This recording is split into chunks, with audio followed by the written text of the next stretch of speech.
ආයිබෝන් අදත් ඔයගොල්ලෝ සාදරයෙන් පිළිගන්නවා travel with chef YouTube channel එකට. මම අද මම රෙසිපි එකක් අරන් ආවා. ඒක ටිකක් වෙනස්. මේකෙදි ඇත්තටම මම කියලා දෙන්න හදන්නේ මෙන්න මේ pesto එක හදන්න. මේ pesto ගත්තාම ලෝකෙ ගොඩාක් pesto වර්ග තියෙනවා. නමුත් අද මම උගන්වන්නේ traditionally හදන විදියට මෙන්න මේ basil pesto එක හදන විදිය. ඉතින් මේක හරිම ලේසි. අපි බලමු මේකට අවශ්‍ය මොනවද මේ අමුද්‍රව්‍ය කියලා. ඉතින් මේ තමයි මේ හොඳම fresh basil එක තමයි මම මේ අරන් ඇවිල්ලා තියෙන්නේ. ඉතින් මේක ඇත්තටම පොඩ්ඩක් හොදලා මම අරගෙන තියෙන හොදලා පොඩ්ඩක් වතුර අඩුවෙන් තියෙනවා නැත්නම් වතුර ගතියත් එක දාන්න බැරි වෙනවා. ඉතින් ඒක පොඩ්ඩක් වේල දැන් තියෙන්නේ. ඊළඟට අපිට අවශ්‍ය වෙනවා ප්‍රධාන වශයෙන් මේ පාමසන් චීස් එක. චීස් වර්ග කීපයක් තියෙනවා අපිට පාවිච්චි කරන්න පුළුවන්. නමුත් පාමසන් චීස් තියෙනම් හොඳයි පාවිච්චි කරනකොට. මොකද ඒක ට්‍රැඩිෂනලි ඒක පාවිච්චි වෙන්නේ පාමසන් චීස් එක. ඉතින් මේක අපි ග්‍රේට් කරලා ගන්න ඕන. ඊළඟට pine nuts එක මගේ ළඟ pine nut නැති නිසා මම පාවිච්චි කරනවා මේ peanuts එක. ඉතින් මේ peanuts ඇවිල්ලා මේ රටකජු එක මේක ඉතින් ඔයත් හොයාගන්න ලේසි නැත්තම් pine nuts පිටට ඉන්න අයට තමයි මේක අවස්ථාව තියෙන එක හොයාගන්න. එහෙම නැත්තම් ඔකට පුළුවන් sunflower seed පාවිච්චි කරනවා, pumpkin seed, sesame seed වගේ දේවලුත් එනම් walnuts ඒ වගේ දේවලුත් මෙන්න මේකට ආදේශයක් හැටියට මේ nuts පාවිච්චි කරන්න පුළුවන්. ඉතින් අන්නේ කීපයක් මේකට පාවිච්චි කරන්න පුළුවන්. ඊළඟට garlic කීපයක් තියෙනවා. ඉතින් ලුණු සල්පයක් තියෙනවා. lemon juice මම පාවිච්චි කරනවා. මොකද සමහරට මේක අපි මේක හදනකොට මේ කලර් එක චේන්ජ් වෙන බලනවා. ඉතින් ඒක ඒ වෙනුවට තමයි මම මේ lemon juice ටිකක් දාන්නේ. මේකට මේ කලර් එක නැති මේ චේන්ජ් වෙන්නේ නැති වෙන තියාගන්න. ඊළඟට extra virgin olive oil එක තියෙනවා. මම මේකත් පාවිච්චි කරන්නේ ඒකටම. ඊළඟට ඔයගලන්ට තව දාන්න පුළුවන් ගම්මිරිස් පොඩ්ඩකුත් අපිට එකතු කරන්න පුළුවන්. ඉතින් ප්‍රධාන වශයෙන් ඔන්න ওই ටික තමයි අවශ්‍ය වෙන්නේ. ඉතින් මේ pesto කරන්නේ ගොඩක් වෙලාට අපි මේක මේ අපිට පුළුවන් මේ වගේ මැෂින් එකක් නැත්නම් ග්‍රයින්ඩර් එකක් ඔයගලන්ට පුළුවන් මේ පාවිච්චි ගන්න පුළුවන් අපිට ගල් වංගෙඩිය ඒකේ කරන්න පුළුවන්. නමුත් මේක තමයි ඉතින් ideal වැඩේට.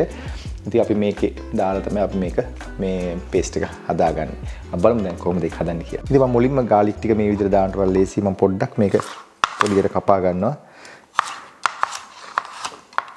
මේකයි. ඊළඟට මෙන්න මේ ඔයගොල්ලන්ට මට මතක් කරන්න බැරිද මෙන්න මේ මම පාවිච්චි කරන මේ peanuts ටික ඒකේ මම පොඩ්ඩක් රෝස් කරලා අරන් තියෙන්නේ මේ මම කලින්ම. මොකද මේ රෝ එක දාන්නට වඩා හොඳයි මේ රෝස් කරලා දානකොට. ඒක රසය වෙනස් වෙනවා. රසය හොඳ රසකුත් එනවා. ඉතින් මම මුලින්ම කරන්නේ මේකට මෙන්න මේක 2 handful වගේ ප්‍රමාණයක් basil දානවා මම මේ ග්‍රයින්ඩර් එකට. ඉතින් ඔයගලන්ට මේක මේ basil නැත්තම් ඔයගලන්ට පුළුවන් තව පාවිච්චි කරන කොළ වර්ග තියෙනවා. ඊළඟට මේ ඔයගලන්ට පුළුවන් මේ parsley වලින් පාවිච්චි කරන්න පුළුවන් coriander කොළ. ඊළඟ mix එක ඒ විදිහට Tamanට flavour එක අනුව Tamanට දේවල් හදා ගන්න පුළුවන් මේ pesto වර්ග. ඉතින් ඒ වගේ ලෝකේ ගොඩාක් pesto වර්ග තියෙන. ඒ නිසා මම ප්‍රධාන වශයෙන් තියෙන එක තමයි basil එක. ඉතින් මේ basil පාවිච්චි කරන්නේ ඒක නිසා. නමුත් නැත්තම් ඔයාලට පුළුවන් ඔයගලගේ ගම් පළාතේ තියෙන විදිහට තමන්ට ඒක ෆ්ලේවර් එකක් හැටියට තමන් කැමති එක. සමහර අයට මේක තියෙන ස්ට්‍රෝන් ෆ්ලේවර් එක නිසා සමහරු කැමති වෙන්නේ නැති වෙනවා. මුත් ඔයාලට පුළුවන් මික්ස් හර්බ්ස් එකක් වගේ මේ pesto එක හදා ගන්න. ඊළඟට මම මේකත් මේ විදිහට ග්‍රේට් කරගන්න ඇතුළටම.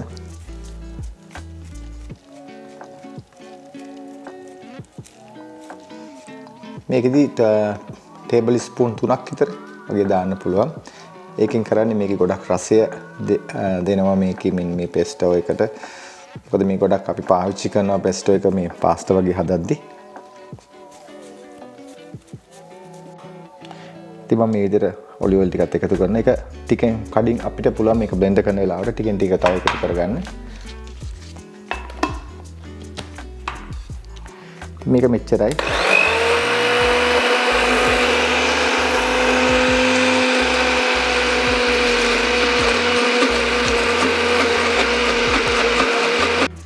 රස බැලුවා තව ලුණු සල්පයක් වගේ තියෙනවා. මම චීස් පොඩ්ඩකුත් තව ඇඩ් කරා මේකට. ඊළඟට මම ලෙමන් ජූස් උත් මේත් එකම පොඩ්ඩක් එකතු කරන මේකට. ගොඩ එපා. ඒ ඇති. දැන් අයිමත් නැවත වතාවක් මම මේක බ්ලෙන්ඩ් කරනවා.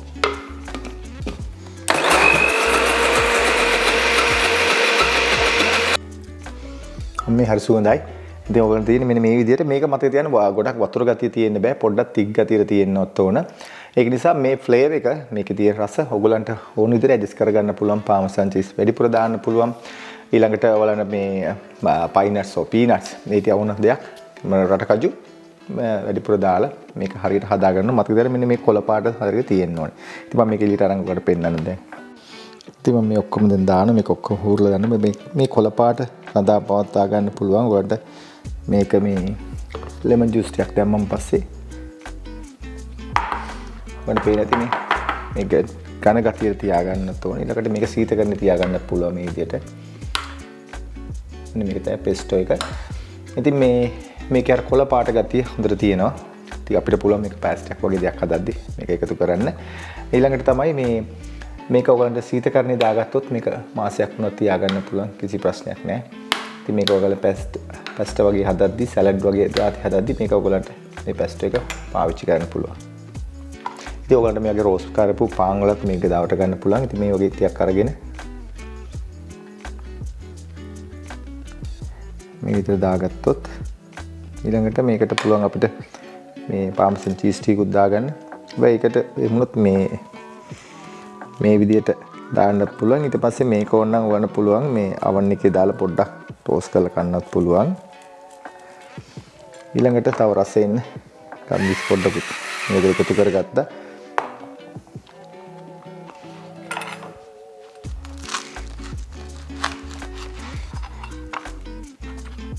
මේ විදිහට කන්නත් පුළුවන්.